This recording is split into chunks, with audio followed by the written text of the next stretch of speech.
Hello and welcome to another edition of Take Pride in Retirement. Matt McClure here with you, your host, your advisor, your friend, your pal, and your confidant. Thank you so much for being a part of the show. This time around, really do appreciate it. As always, I say it every time because I mean it every time. You can get us wherever you listen to podcasts. And so wherever you're listening, I thank you for doing that very thing. It's an easy thing to do, but you know what? Like spending time actually doing something that has to do with little old me just makes me giddy inside. So I appreciate that. This is the show, and today is going to be no different than this, where we help LGBTQ plus individuals and families build some financial confidence, really protect their future, protect what they've already earned and saved and maybe invested in all of the things, and then move into retirement with a sense of clarity and a sense of purpose and a sense of pride. Obviously, that's why it's called Take Pride in Retirement. In case it's your first time joining, I am Matt McClure. I am, of course, all of the things that I said at the beginning. I am also a Registered Social Security Analyst. I am a Certified Annuity Specialist. Those are my certifications that I have professionally. And I act in a fiduciary capacity, meaning that when I work one-on-one with folks, I act in their best interests. I have to. I am bound by that. I would anyway, but I am bound by that, not only from like a regulatory legal standpoint, but a moral standpoint as well. And that's what I do. Of course, here on the show, it's all for educational purposes, meaning I am sharing kind of more generic information with you because it's a kind of a one-way communication thing, right? Like I don't know your particular investment objectives and your financial situation and all of those things. So this is educational. But if we were to work one-on-one together, then it would be in a fiduciary capacity. So I would encourage you to go to takeprideinretirement.com. takeprideinretirement.com. That is the website. Easy to remember because it's the name of the show.com. And on the upper right-hand part of the homepage there is a link that says schedule a consultation. What do you do when you click that button? You schedule a consultation. It actually takes you directly into my calendar. You can see my real-time availability there, book a meeting directly with me, and we can take a look at your situation. It's absolutely free to do that. No cost, no obligation of any kind. We would only work together if you decide that that's what's best for you. And so that's as easy as it is. So takeprideinretirement.com. That's the website. The phone number, if you prefer that method of communication, is 855-246-9211, 855-246-9211. Okay, so enough of that. I mentioned that we've got, a lot of education coming up here on the show today, but what are we going to talk about? Well, this particular episode of the show is kind of like a year-end checklist for you. It is going to be, a look at kind of those key financial moves, and we're going to take LGBTQ plus considerations into account here as we walk through those end of the year financial moves to make before 2026 arrives. Also, some important reminders for you and all of that as well. I'll also talk a bit about how to start strong with your financial plan and your retirement plan, even if you started late. And a lot of people in the LGBTQ plus community get a later start just because of different, circumstances. And so we'll talk about that, and I'll go more into that in just a little bit. Also, some holiday scams that are this time of the year. We'll touch on those, and then I'll tell you about a little bit of kind of a cute look. I mean, inflation's not cute, but and the cost of the stuff still going up, not cute, but it's kind of a cute look at inflation around Christmas time that kind of makes me chuckle, even though it talks about how prices have gone up. So we'll talk about that in a few minutes as well. First, though, let's get some inspiration for our conversation, shall we? And it's going to happen via our quote of the week. And now for some financial wisdom. It's time for the quote of the week. And our quote of the week this time around comes from Jason Collins, who is a former NBA player, a very, very good NBA player, and also was kind of the first, not kind of. He was the first openly gay LGBTQ plus community member of, I guess, well, I should just say the openly gay person to play in the kind of the four big major U.S. sports. Jason Collins, former NBA player, and actually just recently announced that he has a stage 4 form of brain cancer. So our prayers, our thoughts, our good wishes are with him as he fights that fight as well. Just want to put that out there. But Jason Collins with some inspiring words for us. And he said this: openness may not completely disarm prejudice, but it's a good place to start. Openness may not completely disarm prejudice, but it's a good place to start. Wow. And that is true, obviously, in life in general, right? Because if you're open to, listening to others, if you're opening to people who may not look like you, talk like you, act like you, be like you in general, then you are more likely to have whatever prejudices you might have disarmed. You're likely to be disarmed of those, because if you are open to that person or that situation, that individual, that community, then you have more of a human connection. You have more of a willingness to learn. And I find that that's not only true in, when we're talking about finances, when we're talking about life rather, but when we're talking about finances. If you're open maybe to some things that you hadn't thought of before, if you're open to some support that you hadn't considered before, if you are open to just some help with your finances, that can really disarm fear about retirement. And so I encourage you, again, go to takeprideinretirement.com, takeprideinretirement.com. That's the website. Just go there and you can schedule that free consultation. It's at the top of the screen there on the homepage. All right. Well, okay. So what to do before the end of the year? 2025 is coming to an end quickly. I cannot believe it. I know everybody says this, but my gosh, the older I get, the more time flies. I am, I'm now in my mid 40s, and I look back on it and I'm like, wasn't I just like in my 20s? Wasn't I just like a teenager? It's very weird. But I also, every year, I think it gets to this time of the year and I'm like, didn't we just do this? Like, wasn't it just last year at Christmas time, or, at whatever the holidays that you might celebrate are time? Yeah, it's crazy. But before the end of this year sneaks up on us even more quickly than we imagine, here are some things for you to do before the end of the year. And this is with an LGBTQ plus focus, right? Because year-end planning matters for everybody. I think it especially matters for LGBTQ plus folks for some specific reasons here, because we face unique challenges and they often compound the challenges that everybody faces, right? So maybe unequal lifetime earnings due to wage discrimination in the past, or maybe even in the present, or, career interruptions. I've shared recently that I was let go from a job because of my sexual orientation several years back. And so it was, it's obviously not a happy occasion to have a career interruption like that. And it led to a lot of financial woes for me for many, many years, because I then got into a financial hole that I had to dig myself out of. And back then I didn't know exactly how to do that. And I wasn't as disciplined as I should have been back then. So taking those mistakes that I have learned and now couple that with the education that I've gotten and the people that I've worked with and the circumstances that I've seen and just the life that I've lived, for God's sake, I can go forward and help people not make those same mistakes. And that's really the core of what I do, essentially. But also LGBTQ plus folks have a higher likelihood of retiring single.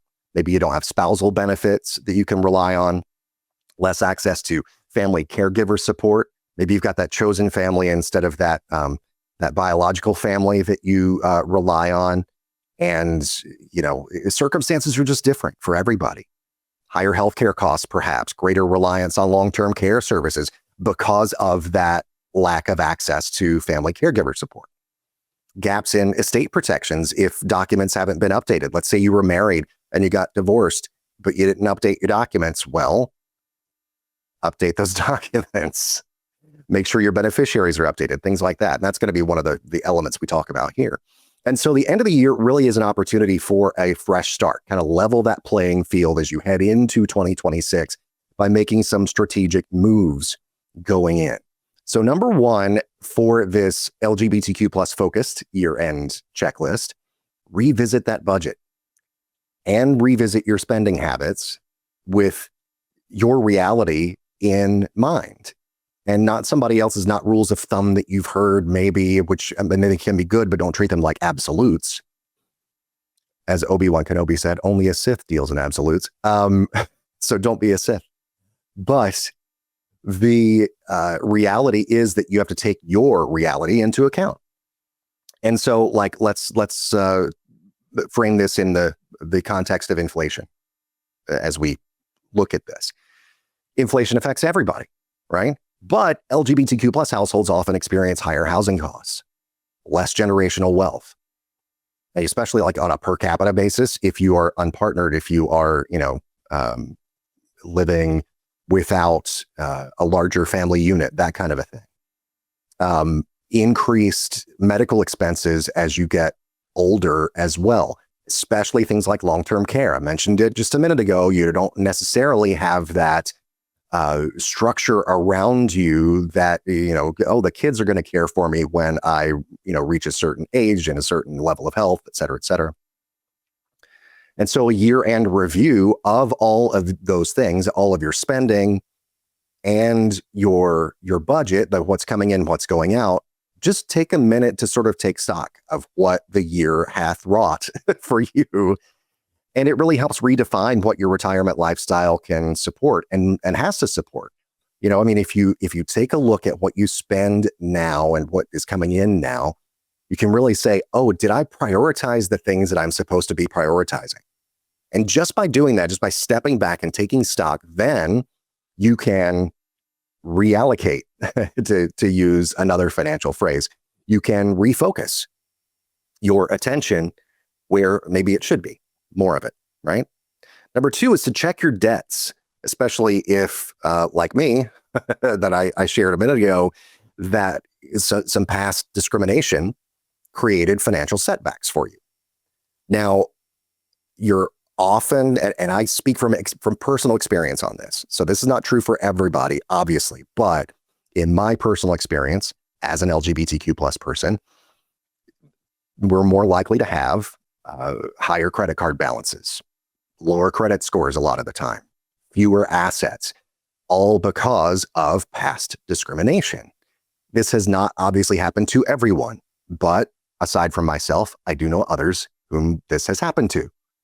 And so now, if that is your situation, if you are still trying to recover, dig yourself out of that hole, whatever the situation might be, at the year's end, it is a prime time to reduce high interest debt, to take a look again, to reassess, to refocus your attention on making sure that the money that you have, the assets that you have, are going where they need to go, and that you're focusing enough on bringing down that high interest debt before you enter retirement.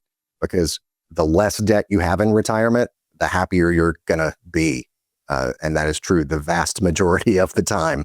Obviously not necessarily a universal truth, but pretty much the people that I've encountered, the less debt that they have, the more secure they feel about their retirement. Number three, make sure you're maxing out those retirement accounts. Catch-up contributions can matter a lot more for LGBTQ plus folks because if you're over 50, the IRS allows you to catch up on your contributions. It allow you to contribute a little bit extra to those IRAs, 401ks, et cetera. And here's the thing, it's actually 50 and a half, I believe. But if you're over that age, the IRS allows those catch-up contributions. And a lot of LGBTQ plus retirees begin building wealth later because of some of those issues that I mentioned. And I know that that's been true for me in my life. But the catch-up contributions, if you are over that 50 plus age, that can help close the gap for you quickly. More on that in just a minute.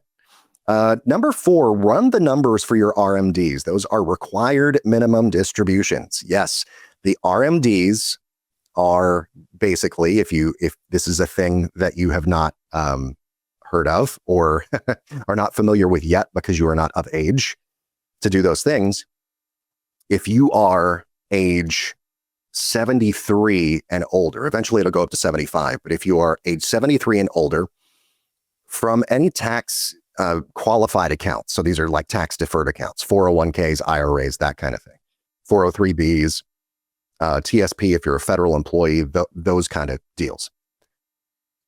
Uncle Sam says, I've given you a tax break your whole working life because you haven't paid a penny on this yet as far as taxes go. So now if you're 73, eventually, again, it'll go up to 75. I want my money. Show me the money. And so those are basically what RMDs are. The government requires you to withdraw a certain amount every year based on a percentage of whatever is in those accounts. And otherwise, you can face a hefty penalty, up to 25% of the amount due. And so LGBTQ plus retirees are more likely to rely heavily on personal savings rather than spousal benefits because, again, more of us are single, more of us go into retirement unmarried. And so, coordinated withdrawal planning is really crucial. Those RMDs are due December 31st each year after you turn 73 or eventually 75. And so you got to plan that. You got to make sure that you handle that. And you can't call up the IRS and say, oh, checks in the mail on, at 11:59 p.m. December 31st. No, that RMD has to have been processed by December 31st, right? That's the deadline. Number 5 is to make tax sensitive moves with LGBTQ plus estate and beneficiary issues in mind. Review things like tax loss harvesting, charitable giving, including maybe your favorite nonprofits that may have an LGBTQ plus focus. Qualified charitable distributions, QCDs, that is a great way to do that type of thing. And make sure that all, again, of your beneficiary designations, make sure all of those reflect current legal relationships. Married, partnered, chosen family, whatever the situation might be. Again, if you were married, and I talked to someone not all that long ago who had been married, he had been married to a woman previously, had that relationship for many, many years, had gotten divorced, and now was getting married to his partner, to a man. And he was like, I need to make sure that things are taken care of properly here, and that all of my money is going to go to what should go is going to go to my soon-to-be husband. And so, had to make sure that all of those beneficiary designations were updated. Because otherwise, had something tragic happened, he would have been in a situation where he would have been married to his now husband, but the ex-wife would have gotten everything had he not updated any beneficiary designations on any accounts or life insurance or whatever. So make sure that all of those are updated. Number 6 is to review your insurance, your legal documents, and your estate plan. So in addition to those beneficiary designations, make sure that your wills are updated. Healthcare proxies name the correct people and not maybe estranged family. Powers of attorney are valid in your state, things like that. And so the law, may default without those documents and the beneficiary designations and all that, without all of that being in place, the law may default to biological relatives who you may not have a relationship with. And that's not appropriate for a lot of LGBTQ plus listeners, obviously. Number 7 is to replenish that emergency fund. And this is something that I think everybody needs to be better about. Usually, at least most of the people that I have come in contact with need to be focused on building a larger cushion for life, right? Caregiving support may be limited. An emergency fund is essential in that situation. Even when you have a home and you've been, say, a single income household rather than a dual income household, having an emergency fund, even more important, because what if the HVAC goes, right? What if, God forbid, there's a pipe that breaks and there's a big flood the day before Thanksgiving, which I am totally not speaking from experience on. Didn't happen this year. It happened a few years back. But anyway, I didn't cause a great flood. What are you talking about? Anyway, it's, you've got to just make sure that you have enough financial cushion there in case a crisis happens. Well, not even in case, when a crisis happens, right? Because it will. So, if you want help in putting all these things together at the end of the year, beginning of next year, hey, middle of next year, whenever, I frame this as a year-end checklist, but you can do a lot of these things anytime.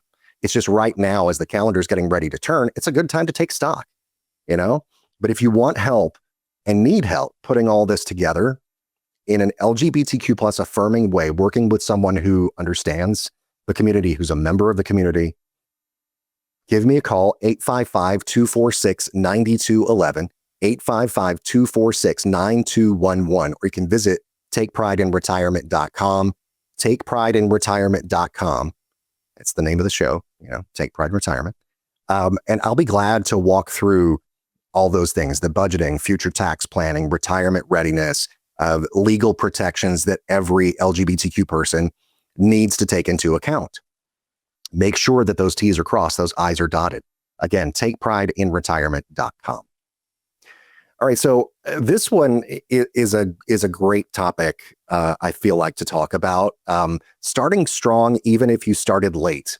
I shared that, I kind of had a bunch of financial hiccups earlier on in my life. So I get it. Like a lot of LGBTQ plus people have had things like this happen. And many people started adulthood with things like rejection, career setbacks, medical costs that may have been higher due to things like career setbacks. Let's say, you lost a job because of discrimination, then you had no health insurance, and then you had to, foot the bill for all the things medically.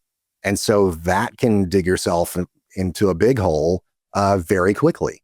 Wage discrimination, caring for chosen family, inconsistent access to employer benefits, as I was just mentioning there. And those factors can create this sort of feeling of being late to the party, late to the retirement planning party. But here's the thing, don't let that determine your future. Don't let that control your mindset. You need to shift that mindset. And so you need to choose to not be held back by your perceptions, but you need to choose a challenge for yourself. And I'll explain what that means. Choose a challenge that inspires you, right? Like, I want a retirement where I am safe and secure and independent and can do the things I want to do. Let's say that's your vision for your retirement, your smart vision that we talk about. So look at that as your challenge. Look at that as the thing that is going to be the thing that inspires you, the thing that motivates you. And so choosing the challenge means that you don't need to be perfect along the way, right? You can make mistakes and have hiccups and all of that stuff. So you don't have to be perfect along the way, but you do need to take a first step. You need to take that journey, set yourself up for that challenge. And your lived experience does not disqualify you from a strong retirement. I'll say that again. Your lived experience does not disqualify you from a strong retirement, from that retirement you can take pride in. Because things happen in life, setbacks happen. And those things that happen to us are not the things that define us. It's how we react to them, how we learn from them, how we grow from them in the future. And so one of the ways that I like to kind of frame this discussion is by thinking about JFK, which is kind of an odd thing to say as a turn or a segue, I guess. But if you think about how inspiring JFK was, especially in the moonshot speech, right? Where he talked about going to the moon. He said, "We choose to go to the moon and to do the other things, because he set several goals over the next decade, which was the 1960s at the time. He says, we choose to go to the moon and do these other things, not because they are easy, but because they are hard, because they're challenges, because they're things that we can aspire to. So if your challenge is having a retirement you can take pride in, aspire to that and set things in motion to get you there. And you don't have to be perfect. It's kind of like taking a little bit of a different look at a plan, because with a plan, you feel like, oh God, I'm boxed in and I can't have this Starbucks latte or whatever, that day. No, it's not about perfection. It's about progress. And so that is how I want to emphasize this part of the discussion today. Impossible goals become possible when you have the right tools and the right team. And even in the beginning, when JFK did that speech, America didn't have the right tools or they did have the right team, not necessarily the right tools or technology, but that goal was achieved by the end of the decade, even after Kennedy himself had been tragically assassinated. And so America achieved that goal that Kennedy set out to achieve. And so, again, I use this to say, even if you feel like it's too late for you, maybe you got a late start. Maybe you're in your 50s or even your 60s. It's not too late, especially for LGBTQ plus retirees. I'll tell you why. From my experience and from some different folks that I actually spoke with this week, people in their 50s and in their 60s often make more progress than those in their 30s. Because there's that sense of urgency, first of all, right? You're getting closer to the date. You have more stable income when you're in your 50s and 60s. You have access to those catch-up contributions we talked about. You have clarity about what actually matters. You're in your 30s, you're not necessarily thinking about retirement. Although I do have my youngest client is in his early 30s, and he's thinking about it right now, wants to retire early. And I'm like, gosh, I wish I had that mentality back then. I did not, and most people don't. But here's the thing, if you are in your 50s and 60s, you're more likely to have that mindset. And so you know your why, right? You have that strong sense of why. You have the opportunity to correct these gaps caused by discrimination and instability earlier in life. You may not have quite as much time, but you do have time. When was the best time to plant a tree? 20 years ago. When's the next best time? Right now. And so with coordinated support with all of the things that we've talked about as far as the year-end checklist and all this stuff, Social Security strategy as well, income planning, mapping out your sort of outlook for healthcare, you can turn uncertainty into progress. So the bottom line here is that your retirement is worth that challenge. Whether you're partnered, whether you're single, whether you're married, or you're part of a chosen family unit, you deserve a plan that honors your life and protects what you have, protects your future, sets you up for a successful retirement. So go to takeprideinretirement.com. That's takeprideinretirement.com. Schedule a free consultation. And when I say free, I mean free. That's spelled F-R-E-E, free. No obligation, no cost at all. Just a few minutes of your time to see if you can make your future better. And future, you will thank you for that, by the way. You can also call me 855-246-9211. All right, a couple quick things here before we run for this time around. Number one is to beware of holiday scams out there. I've noticed more of these, and LGBTQ plus people can be disproportionately targeted with these because of a few things. People may live alone, and so that is a big flashing sign for the scammers to be like, ooh, this person lives alone. They're lonely. They want somebody to talk to. They'll answer. They'll be more susceptible to my pitch. It's a thing. Because scammers often prey on those people. People who have, who are getting on up there without children. Those are people that scammers target as well. Scammers also prey on people who maybe feel socially isolated because of that dynamic that I just mentioned, or rely heavily on online communities.